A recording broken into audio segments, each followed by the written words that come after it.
Greetings, friends. How are you today? I'm doing good. I'm doing good. So this video I thought it'd be a little bit different.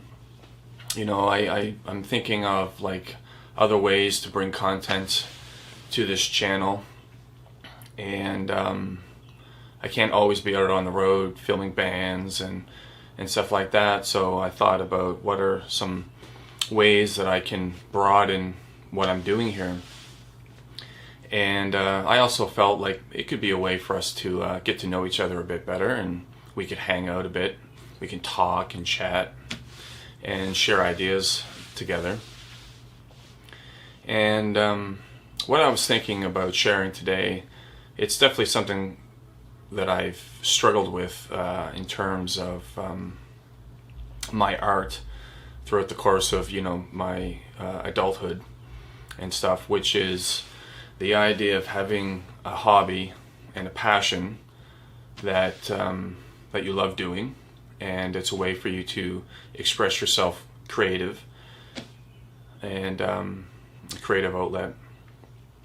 And the idea of, do you keep something like that to yourself, so it's just for you to enjoy on your own time, at your own leisure, for you to unwind, relax, express yourself? Or the idea of taking a passion that you really love doing and turning into something a bit more, like maybe turning it into a side hustle to earn some money for yourself on the side, increase your income. Or if you're really feeling ambitious, you know, turn something into a business. And now there's no right or wrong with this, and it really is a personal story, so there really isn't a conclusion to any of this. But I think just talking about it is a great thing, you know, and it's something that I've struggled with greatly over the course of my adult life, in terms of what do I do with my outlets and my passions and stuff and my creativity. But now I don't know, like, you know, some people don't really have an artistic side, so they're very content with you know, going to university and finding a job in that sense, and pursuing a career and finding pleasure and all that, and in that road. And there's nothing wrong with that, of course. That definitely wasn't me. I definitely didn't want to travel that particular path for myself. And I always was a creative person, even at a young age. I am a person that probably has too many creative outlets, and some of my artistic expressions have been drawing, which would lead into tattoos, getting tattooed, being a tattoo artist, and photography, and taking pictures and stuff like that, and now turning my photography into films, short movies and stuff like that. And you know, in the beginning, when I was young, the first time that art really like spoke to me, or I was blown away or gravitated towards a medium, was drawing through comic books. And when I was younger, I was, you know, close to my son's age. My son is 10, and I was maybe a little bit younger at the time, you know, 7, 8, and I used to get an allowance, and I would go down to the local convenience store, and they'd have just like one rack of comic books, Archie comics and stuff like that. There wasn't, you know, comics weren't a big, crazy boom like they are now in pop culture. And, you know, thinking back, I mean, these comics were put in racks, they were bent, you know, the spines were all got creases in them, and there was no boards or backings or anything like that. It was just, you know, but it didn't really matter at the time. You know, comics cost 75 cents, 50 cents at the time, and you would just grab them and you read them and stuff. And a lot of times I loved Transformers, the Marvel run from the 80s. And but the artists, you know, like Jim Lee drawing X-Men back in the Marvel days, and Todd McFarlane drawing Spider-Man, also for Marvel in those days. now looking back, we know that those guys were become very influential in the comic industry. But at the time, you don't know none of that stuff, and they were new artists at that time as well. But sitting down at my grandmother's kitchen table, and with a piece of paper and pencil, and I would draw and try and copy the pages in the comics and stuff, and I started learning that way. But and again, the only real pressure I had then was just me, putting pressure on myself to get better and stuff. And it's all through trial and error, learning and stuff, and composition of the face and the eyes and how they relate to the nose and the mouth and things like that, and shading and the depth and all that. And so as I went on, I would sit with a good friend of mine and we would draw together. But he was doing his thing, and then I would be doing my thing. And the only real competition we had there was like, is he getting better than me faster, or am I getting better, or is he stronger at something? Those kinds of things. And it was all in fun. We pushed each other in a very friendly way to get better. And then, as I went on, I ended up gravitating towards tattoos, being tattooed and doing tattoos, becoming a tattoo artist. And so that was all just kind of one and the same for me. It was all kind of drawing to a degree, and never really got into painting so much. My grandmother did. She loved watercolor and acrylics and stuff like that. So she was the painter and I was the drawer sort of thing. But then when I hit my teens, I kind of was getting out of comics and stuff like that. But before that, I will share with you some drawings of when I was really young, and I was probably 12 years old. Here is a very old photo of Magneto. Again, this is a Jim Lee reference that I was drawing from X-Men #2, and it was dated 1993. So I was just a young lad then, I don't know if you can see it with the glare. And then this here is Jean Grey, also from X-Men. Again, I'm 10 years old or so, 12 years old, kind of thing. So, but I definitely had the drive and passion and stuff. And moving forward, I will just share one more thing with my drawings. I don't want this video to be too long, but this is kind of my drawings now. You can very much see, this is a picture of my son. I drew him in his favorite movie for a long time was Paranorman, and I drew him in the Paranorman world, and it was quite fun. Some more drawings, again, my son and whatnot. Yeah, so fun drawings that I've done over the years. And drawing for me, I've always been in and out of it. I don't. I'll go through phases where I draw a lot and I'm really into it, and then there's other times where not so much, and I put it away for a while. And but the great thing is that it's always there when I come back. I always got pencils around. I always got art supplies and stuff. So whenever the feeling or the desire to come back into drawing, I'm ready to go.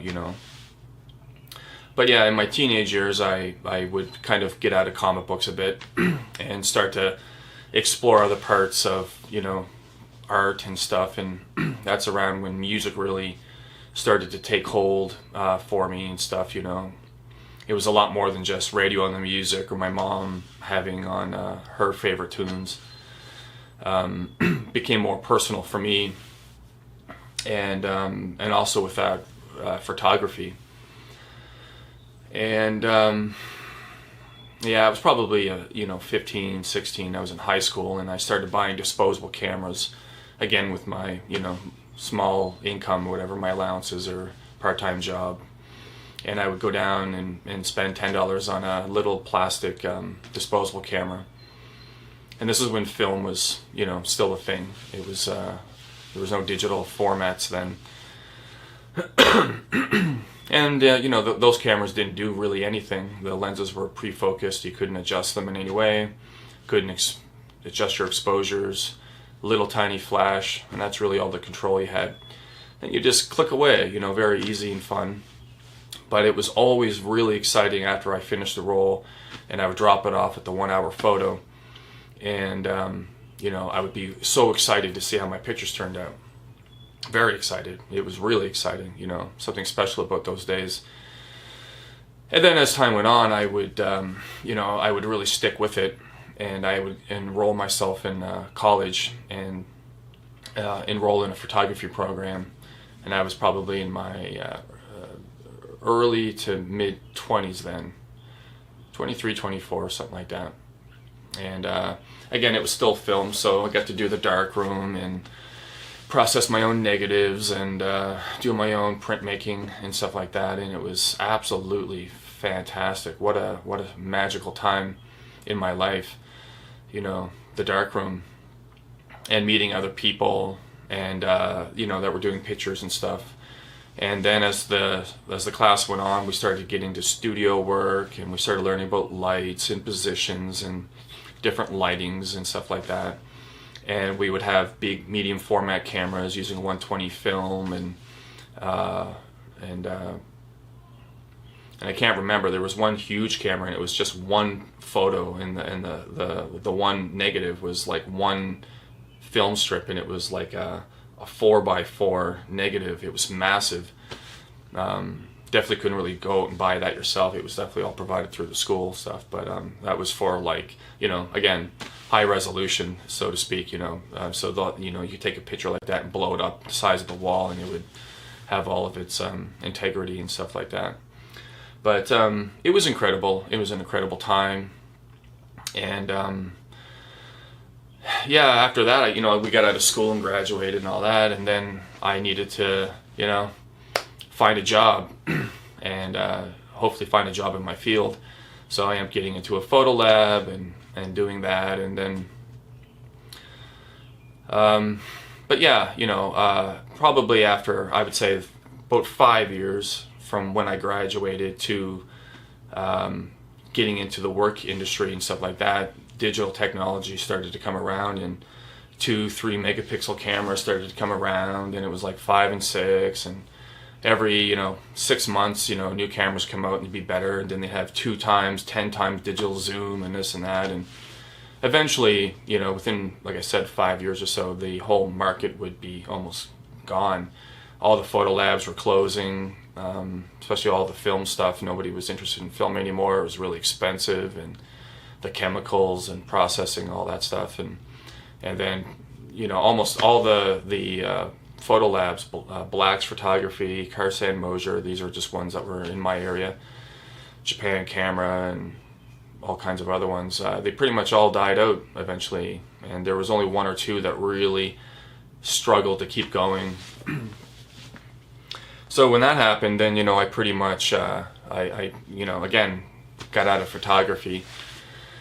And working in a photo lab for that long too, it really killed my creativity and my desire to take pictures. It became a job, and doing pictures all day of other people's, not creative, work and stuff like that. It just, the last thing I wanted to do at the end of the day was go and take pictures, But at the same time, I was, doing a job that was in my field, right? So. But yeah, going back to the idea of, having a hobby that you keep for yourself, or you try and turn it into a living, right? Now, there's benefits to both, and there's drawbacks to both decisions. There's no right or wrong, of course. But I find, in my experience for myself, I find when I started to try and apply a business model to it, or try and make money with it, it started to change the reason why I was doing it in the first place. Back when I was 15, 16 years old, and I was just taking my disposable camera and I was going out and shooting my friends and my girlfriend at the time and my pets and whatever, landscapes and stuff like that, it was all purely because I loved it, and the joy, and the excitement of doing it. There was no other reason why, there was no other end goal for a long time. I didn't think about a business. I didn't think about selling pictures. I didn't think about becoming a photographer and freelancing myself and all that. It was just simply joy and pleasure. But, in my 20s, I did freelance for a while, and I tried to become a wedding photographer. And I did for about, maybe a year. I got 3 or 4 gigs. And the first one was very exciting because it's like, oh, wow, I'm getting hired to be a photographer, right? Be a photographer, and it was very exciting. I was going to get paid, and I worked at a photo lab, so I had, the resources there and whatnot, and I had discounts at my staff discounts and stuff like that, so it was definitely a really good idea. But, I'd say after the 3rd or 4th wedding, I was done. I said, I'm not doing this anymore. It wasn't for me, not even close. It burnt me out really bad, and there was no creativity in it, and my style of what I enjoy to do, the way I take pictures, doesn't necessarily translate into wedding photography. So you had to have a tripod and all this other stuff, and you had to be and I understand that's the nature of those kinds of jobs or photography gigs. And there's a lot of pressure. It's very, very stressful. It's very, very stressful because there's no retakes. You can't say, let's do this again next week. It's such an important day for the people that are getting married and the family and stuff like that. And if you screwed up a picture, like your exposure was off, or you ran out of film, or this or that. I mean, it's different now with digital because you can just endlessly just take pictures, get a really huge memory card with a fast writing speed or whatever, and you can click, click, click. But back in those days, I was using film, so you shoot your roll, and then all of a sudden you'd have to change rolls, and then at that time something important's happening, and they're like, "Where's the photographer?" And meanwhile, you're there screwing around with trying to load another roll and all that stuff. And anyway, and then they get upset because you're missing something important, and you're like, "Well, I don't know. I can only do what I can do." But anyway, so the idea is to enjoy taking pictures and just doing it for pleasure, With all that being said, and then the photography industry kind of like dying out, and went into like hibernation basically at this point, looking back, because it didn't die completely, but it went pretty much underground. There was still always people that would always still, no matter what, still do pictures and stuff, but the majority of people stopped doing it. Now, moving forward with today's times, everything's changed. We got cell phones that are mind-blowing with what they can do in terms of photographs and stuff like that, and then we got Photoshop and all this other stuff, and it's really changed the landscape. But after I kind of got out of it, then I was like, well, my career is basically done. I ended up losing the job at the photo lab because they all closed and this and that, and I was right back to square one. And I didn't want to go back to school because I already seen how doing all that was kind of I wouldn't say it was a waste of time. It wasn't. I learned a lot, and I had a lot of great experience and stuff. But I can't really take photography and then go back into another job and say, are these skills transferable? They weren't really so much, especially in retail. So, yeah, I got out of photography, and then the pressure of putting, the stress and stuff of trying to make it a career for myself, just kind of destroyed my interest in it for a long, long, long time.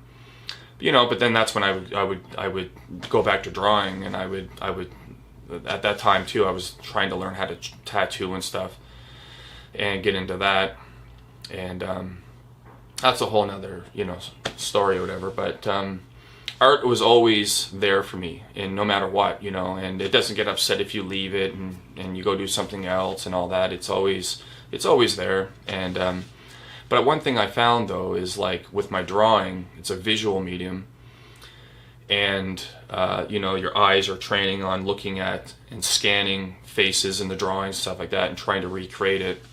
And then I found when I stopped drawing and I started doing photography, even though it's not the same, my eyes without me realizing it, we're still really being sharp, So, when you're looking through the camera and you're adjusting your composition and you're framing it within the shot, and then you're getting your exposures and your depth of field or whatever it is you want to do. It's all your eyes and stuff like that, kind of framing the photograph, or if you have something in your mind that you want to shoot, and then you try and recreate it and see if you can actually, how close you can get to what you're visualizing in your mind to trying to make it real, So I found, like, even though I wasn't drawing for a long time and doing photography, and then I stopped doing photography and then I would go back to drawing, I found after, like, I don't know, maybe 10 years of not really drawing, I found that even though I didn't draw in that time, when I went back to it, I was actually a much better artist than before, than when I was younger and I was a kid. And I was like, how is that possible? How could I have gotten better as an artist even though I wasn't doing it? And I think it's because of photography, because my eyes and my understanding and stuff like that was getting stronger. And of course I was learning about lighting and shading and stuff through my photography. So I just was able to take all that subconsciously and apply it to drawing without even realizing it. And I remember I was just, screwing around one day trying to draw a portrait, and I was amazed at how incredibly well it was. Like, it blew my mind. And then that re-inspired me. So then I went right back into drawing for quite a long time and all that stuff. And here, I'd like to share with you some more of my artwork. Here's some photography that I've done recently. Just some landscapes, I go for walks, and I like to take pictures and stuff as I go. I find it very, but again, I go back to photography as now it's a hobby. I've even though I kind of burnt myself out in those years when I was younger, but eventually I would go back to it, like all things, and I would after being away for a while, and now I have that love and passion for it again. And there's no pressure. Like, I'm not trying to turn my photography into, a business at all, at this point. These are just pictures that I've taken, and some friends have really enjoyed them, and I framed them, and they're in my room and stuff like that for me to enjoy. I haven't really thought much more beyond that. And here's some portraits of some of the musicians that I've been filming over the last little while of my podcast. Filming live bands. So I've also had an opportunity to photograph a lot of really incredible, talented people through my YouTube.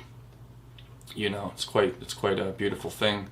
So some of my proud moments, of photography. And so the idea of I don't know if any of you have had these kind of personal struggles and stuff like that in terms of your art. How do you go about it? Some people might be very razor focused, and even when the ups and downs, they weather the storm because they're so focused with what they want, or their vision is so far ahead that the steps that they take are just and failure is part of the process. It really is. I mean. And dedication, you're going to go through times where it's, things are going to sink and they're not going to go well, and you're going to falter and stuff like that. Not, learn to not give up, kind of thing. And those are all skills that, again, we learn as we kind of go. And I'm definitely a lot better in that sense of myself, in terms of, like, this is what I want to do, no matter what is popular, no matter what is going to be successful, no matter what's going to sell or not sell. It's just, you got to be like, this is what I want to do, right? And that's how I feel about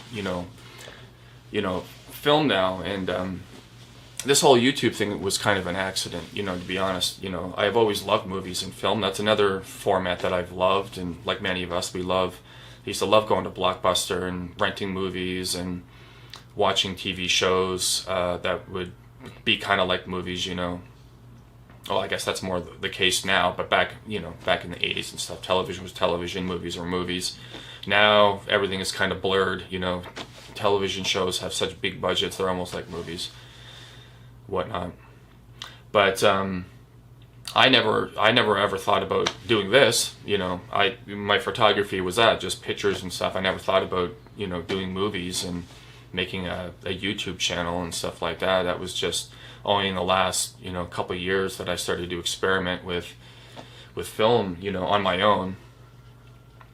And I'm all self-taught at this point. I haven't had any knowledge or training or anything like that with filmmaking or editing and stuff like that. So again, I'm learning as I go. And in the beginning, it feels overwhelming because you're like, there's so much to learn. Where do you start?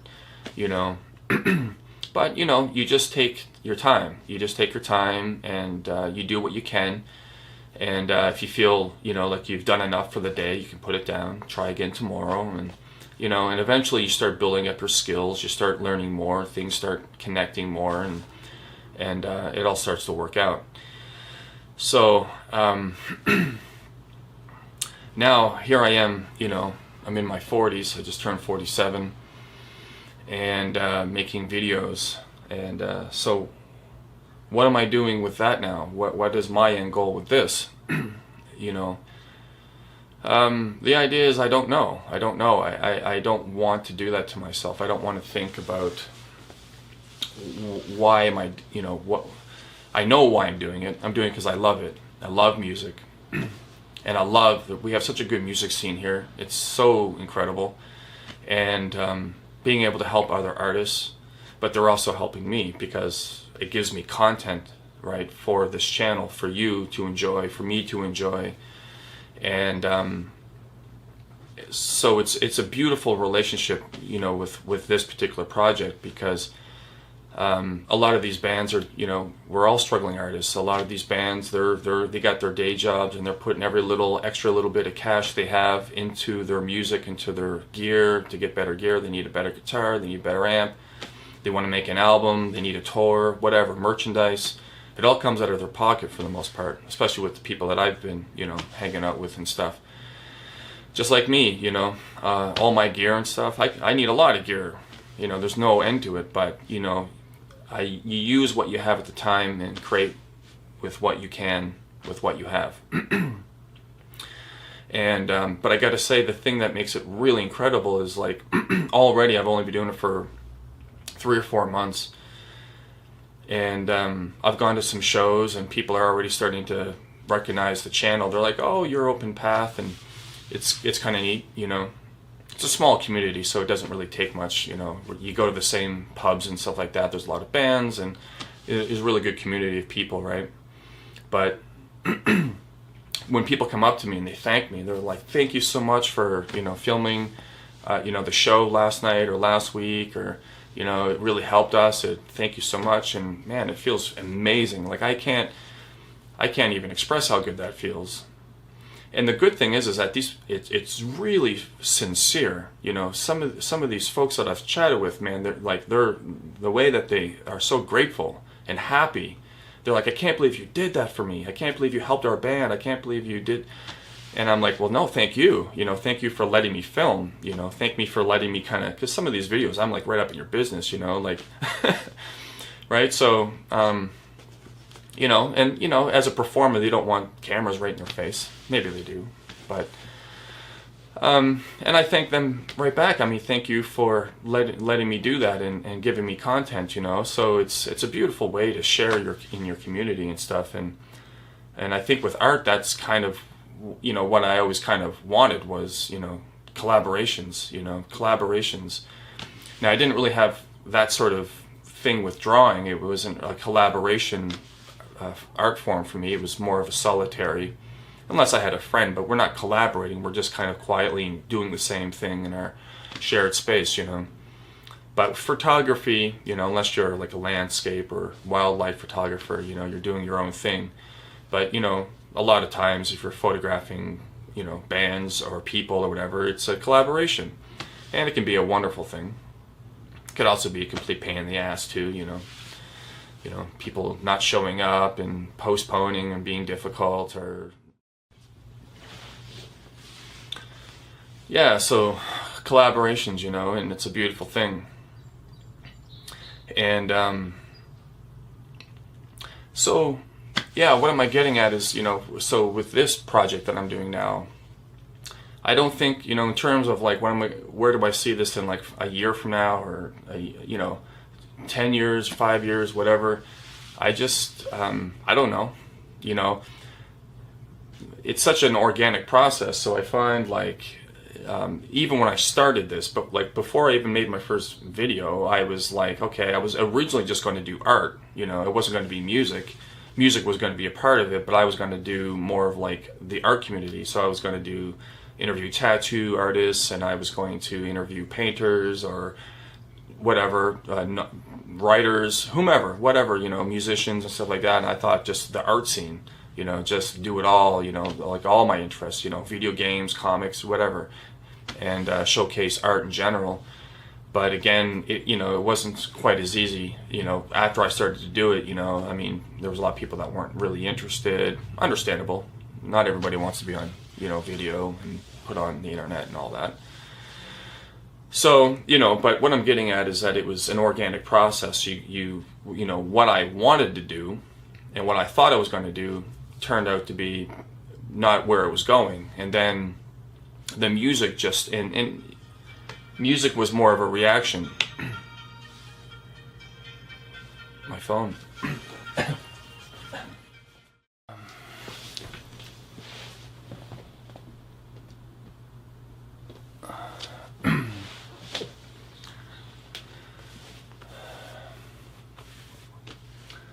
Yeah, so, you know, collaborations, you know, and in terms of this YouTube channel, you know, this is a new project, you know, and like I said, I never thought, you know, like a year ago or whatever, I never thought that I'd be doing film like this. And, you know, now I kind of want to get into like short movies and stuff like that. It'd be nice to experiment with, you know, and I don't know how to really go about it, because I'm all self-learning right now, you know, I'm all self-taught through trial and error and that sort of thing. But, you know, making my own little short movies sounds fun. You know, I'm going to give it a try at some point. I'm kind of starting to write scripts and little story ideas. And again, another, you know, artistic, you know, expression, you know, writing, you know, again, who would have thought that I'd be, you know, interested in writing, you know, stories and stuff like that. But here I am, you know, giving it a try. Whether I'm good at it, I don't know. We'll see. But it's all trial and error. But I find with this is that I think for me, the best way that I go about my art now is that I do have a goal. I do have certain ideas of what I want. You know, it's not completely just make it up as I go. There is certain things now that the direction that I'm moving in, and now it's completely really music related and music focused for the most part, you know. So I'm trying to do things within that world, you know, like right now I'm doing a self-interview sort of talking segment right now, but you know, art and the process of creating and stuff like that's kind of all part of it. And one of my inspirations is definitely this man here in this book, The Creative Act by Rick Rubin. And it's music related, but it has nothing to do with music per se. Like, I don't know if you've ever read Rick Rubin's book. He's one of the most successful producers in our generation right now. The Creative Act, A Way of Being. And I was really excited when I was reading about Rick Rubin producing that, you know, or writing that book. You know, it's very spiritual, it's very deep, and it's also a deep dive into creativity and how he goes about it. You know, he's kind of been referred to as a producer guru, you know, with his big beard and his long hair and his very minimalist sort of lifestyle. Even though he's, you know, got a lot of success under his belt and stuff like that, he could have a very luxurious lifestyle if he wanted to, very indulgent and all that, but he doesn't. He's very grounded and down to earth, and he's all about his art, about creating and putting things into the world, and one thing that he talks about is, the idea of creativity is a force. It's coming from, it's everywhere. I mean, life in general is art. It's the whole creative process of life, and where does it all come from? Like, I'm looking at a tree right now. It's beautiful, blowing in the wind and all that. I mean, it's magical when you really, when you find that you're in awe of it, right? And to get into that sort of space, meditation, and quiet your mind, and don't think so much, don't overanalyze so much, just kind of let these things happen. And if you're stressed out and you're anxious and stuff, I mean, that's not a space for creativity to happen. You're kind of blocking yourself, putting pressure on yourself, which is, again, going back to the idea of like trying to make money with your art. Now the reason why I'm doing it is changing. I'm not necessarily doing it because I want to create. I'm doing it because I want to create, but now I'm putting pressure on myself to make money. So now you start to change things, well, what's going to sell, what's popular, what are people liking, not liking, and this, and then all the things that you were doing are all kind of slowly chipping away and dying, and then you're doing things that you never wanted to do. You're doing product photography, or you're doing whatever, commercials or this or that, because advertising pays really well, but you'd rather be at Playboy Mansion with Hugh Hefner or something and shooting Playboy play models, but that's just not happening, that's the dream job, right? Or it was, when Hugh Hefner was around, supermodels and all that stuff, right? I'm just saying, but I find now, again, going back to, not straying off the topic too much, but the idea is to have a goal and to be focused with what you want, but also be open for change and to be flexible and adaptive. I mean, so if something doesn't work, okay, say, why isn't it working? What can I change? And if I was to change a little bit, can we still move forward in that direction? Or is it completely just not happening? And then if it's completely not happening, you can say, okay, well, that isn't working. How do I take what I've learned there from that particular failure? And you don't want to say it's a failure, you just say it just didn't work. And then you learn from that, from the failures and whatever, and the things that didn't work, and then you apply them to the next direction, right? And then you say, okay, well, it didn't work here, but I could take what I learned, understand why it didn't work, and then when I move into this next direction, then what I've learned is going to be applied moving forward somewhere else. So with the YouTube thing, I don't know. I'm open to it. I don't know, a year from now what I'm going to do. Still be doing what I'm doing, shooting bands and stuff like that and stuff. But whether I'll be making money at it, because right now I don't make any money at all. It's all because I love it. It's all free. I don't talk about money with artists. We don't talk about money. We don't. If anything, we do a bartering thing, which is beautiful. Like, for instance, already I've done a few shows and stuff like that, and I've been gifted things from some of these great people. I've been given merchandise. I've gotten some T-shirts and merchandise. I've gotten a record, from my friend Ian.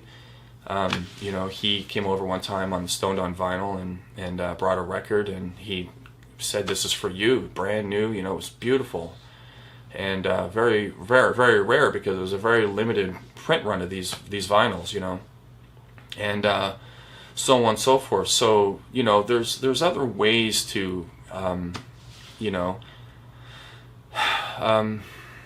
there's other ways to be successful without like money per se. I mean, money is great and all, but these things mean more to me now, like these records and these personal items that I've gotten, T-shirts and stickers, and just the relationships that are happening and collaborations and stuff through this mutual kind of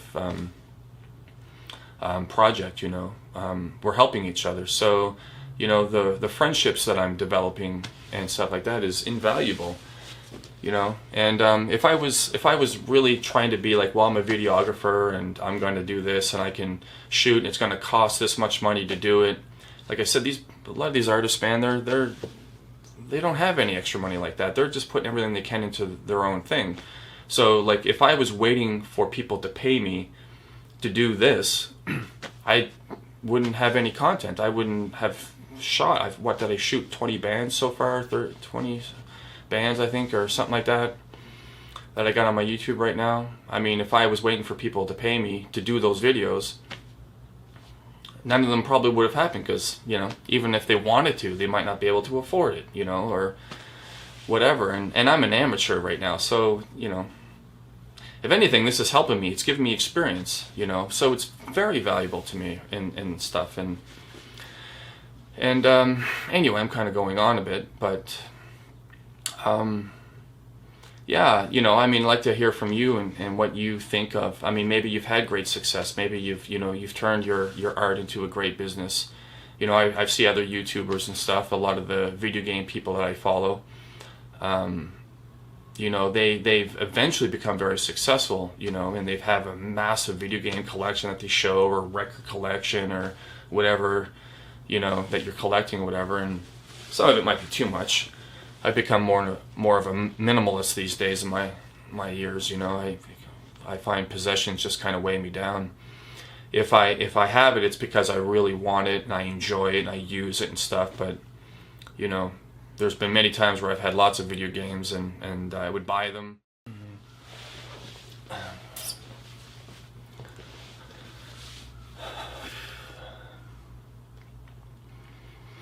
Well, yeah, so there's an example. So my memory card just told me that it was full, and it stopped there and cut me off in mid-thought. And now I lost my train of thought, so I'm kind of thinking of where I left off last. But, you know, I guess that's an example of, you know, rolling with it, you know, things. I didn't expect that to happen. I thought it was a fairly big memory card, and anyway, I guess that means I'm talking too much. But, yeah, you know, collaborations and stuff, and doing things for money, it all has its point. But, again, I was kind of mentioning about, like, I'm seeing success in another way so far, you know, even though I've already started. You know, a lot of people, like, every day my views of my videos or of the music and stuff are going up every day. Not by a lot, but it's very, very rare that, you know, it's stagnant. And that's a great feeling, because that means people are, you know, responding to it well, what I'm doing, you know, watching the videos and stuff like that, enjoying it and stuff like that. And you know, I'm getting a lot of really great stuff out of it, like my merchandise already. And as a, you know, I love being a collector of things, like again, you know, I love video games and comics and stuff still, so, and toys and all that.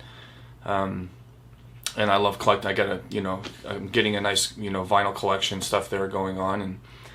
And anyway, so you know, these things that people give me because, you know, they're so grateful of, you know, what we're doing together with the videos and stuff. So I find that stuff means so much more to me than if they gave me like $50 or $60 or $100 or whatever for the video.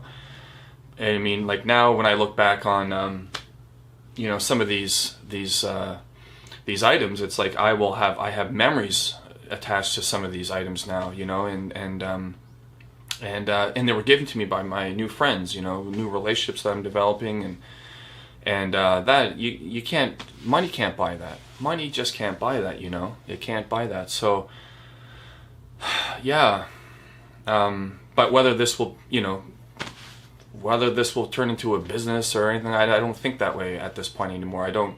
I find, like, and I find, you know, kind of saying about money though, is I find, like, if I started conducting my business or my art with money as like a I don't know, me, like, you know, if I wanted to support myself through this YouTube or whatever, doing these videos, and I needed money to do that, I mean, I don't know, then, like, I don't know, then it's like, okay, here's an example. You know, I went to a show once, and I was filming a band, and I thought I was prepared. You know, I had a couple batteries, I had a couple memory cards and stuff like that, and it was a show where the first half of the show was just the singer with his guitar, and he was performing by himself, and then he did that for, you know, about half an hour, 40 minutes, and then they took a break, and then when they came back for the second part of the show, you know, his full band would come in, and then it was like this other part of the show,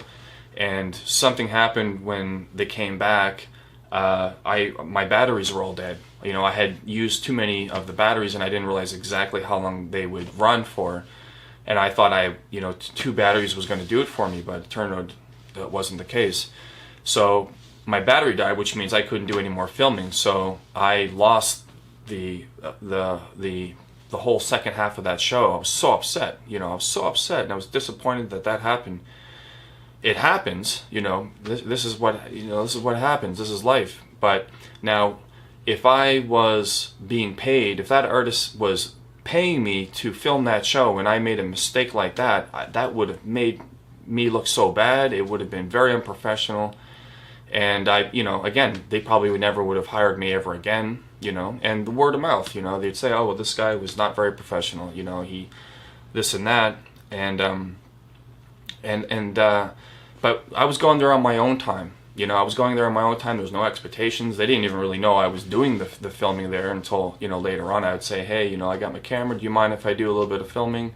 You know, yeah, sure, not a problem, whatever. You know, they're not thinking much of it. And, you know, there was no pressure. So when I made that mistake, I mean, it was on me, right? It was on me, but it wasn't the end of the world, you know? I mean, I could see them at another show, right? I could say, okay, well, it's not the same show, but I can definitely see the band again at another time and get them again, which is exactly what I'm going to do. You know, I'm going to, you know, see some of these bands, you know, they're local. They play every couple of weeks or whatnot, and it's a good thing. But I remember that being another valuable lesson, you know, with this, and I thought, whew, you know, if I was getting paid for this right now and I made a big mistake like that, that would have been just the end of the world for me. I would have been, you know, really, I was upset anyway, but yeah, but the artist would have been really upset, you know, because then, you know, they were counting on me, and I let them down, you know, so to speak. And anyway, so with this, you know, the fact that I don't charge and I do it on my own time, you know, again, that's why I make videos when I make them. You know, I don't really have a schedule. I don't release them every week or this and that. I do them when I can afford to go out, when I have the time to go out and whatnot. So there's no pressure, you know, in that sense for me. But now I'm just rambling on and stuff like that. But I just wanted to kind of share a bit of my art with you, and share a bit of my story. And you know, I'd love to hear from you, and you know, let me know some of your scary moments, you know, with you know, where you screwed up a project or this or that, or you had some great success. I mean, it doesn't have to be scary stuff, you know, where you something fell through and it didn't work out. But yeah, so, you know, I hope you enjoyed my video and my rambling on for a bit, you know. Yeah, it's just, again, there's no right or wrong, you know. But, you know, through this whole thing, you know, I'm in my 40s now. You know, the things that I know now compared to when I was young and I was a rookie and I was green, didn't have much experience in my 20s, you know. I mean, now I know a lot more, you know, and I've got a lot more experience. And, you know, at the end of the day, like, setbacks and stuff don't rattle me like they used to, you know. I mean, I know that this is the way things happen, you know, mistakes happen and stuff. And really, at the end of the day, I have absolutely no interest in ever trying to monetize myself as a videographer. I have no interest in trying to eventually say, you know, I got 1,000 subscribers on YouTube, so now I'm going to start charging. I have no interest ever at any point in my life ever doing that. It's just I don't have any interest, you know. Now people come to me or whatever, and like maybe if it's a band or something or whatever that I don't know or whatever, maybe, I mean, I don't know. But even then, no, you know, I have no interest in trying to sell myself as a videographer or anything like that. It doesn't interest me. just do it when I do it because I love it, you know, and that's a motivation for me to keep doing it, is because I love it, you know. And again, going back to when I was 15, and you know, I was just with my point and shoot little disposable cameras. Man, I was so happy. I was so happy, and I was so excited. And when I got those pictures back from the 1 hour photo, it was just, I don't even know. It was so exciting. It was so exciting going through and seeing what I did. And that's the thing about digital, you know. It's still exciting, but it doesn't have the same sort of excitement and stuff as because you can see the pictures right away. But again, that's kind of good too, because if you're out and, you know, you need to do some, you know, adjustments and exposure settings and stuff like that, adjustments. I mean, with your camera, you know, it was all kind of flying in the wind, right? Your exposure and your aperture and all that, but with digital, you can see exactly what your exposure is, what you need to adjust and all that, and that is incredible. You know, I mean, I love that, absolutely. But anyway, I hope you really enjoyed this video, everyone, and I hope that you know, I don't know, if you're an artist too, and you've had these thoughts about what should I do, should I, you know, try and turn this into a thing, a business or a gig or whatever. I mean, you know, if it works for you and you know how to go about it, absolutely. I'm not trying to discourage anybody from, you know, from doing that. I'm just talking about my own personal experiences here, and, you know, how I feel about things. You know, there's no right or wrong here. You know, it's and that's the great thing about art. You know, it is what it is, and I think the idea is just the satisfaction of just creating. You know, and just saying, like, you know, because of me, this exists, right?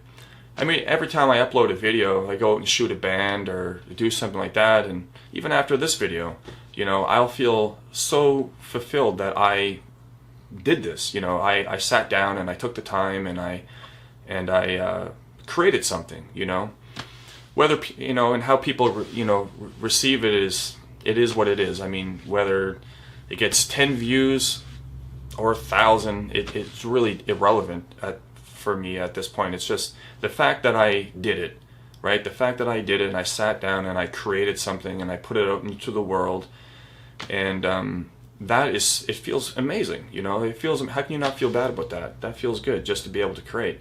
Every time I'm uploading a new video, I'm like, wow, you know, that's another accomplishment. I made another video. You know, I mean, I made my first video, then I made 10 videos, then I made 30, 31, you know, soon there'll be 50, you know. But I mean, you don't sit there and go, I want to make 50 videos. You sit there and you go, I'm going to make one video, focus on that, do the best you can, and when you feel good about it with what you've done, to the best of your ability, you put it out there. It is what it is. Take what you learn, take what you failed, whatever, apply it to the next video. Then you did a second video, third video, and then eventually you got a body of work, you know. Now I have a bit of a portfolio, right? So, you know, anyway, it's a great feeling. So just keep creating, and you know, be inspired by yourself. You know, like, you know, you can look at other people and what they're doing, but don't try and copy that. Be inspired, but don't try and copy. And follow your own voice. You know, everybody is unique. You know, nobody else can be you, right? You are the only one who is you, that has it's the way you look at the world, the way you interpret the world, and then the way that you recycle those experiences and create your art through that, whether it's painting, drawing, writing, or telling stories, or anything, you know. And that's all that matters, my friends. So anyway, this video is probably pretty long. I'm going to edit the hell out of it because it's way too long. But I want to thanks for your time, and I hope that, you know, we got to know each other a bit here, and I look forward to the next time we sit down and have a chat. So thanks, friends. Until next time.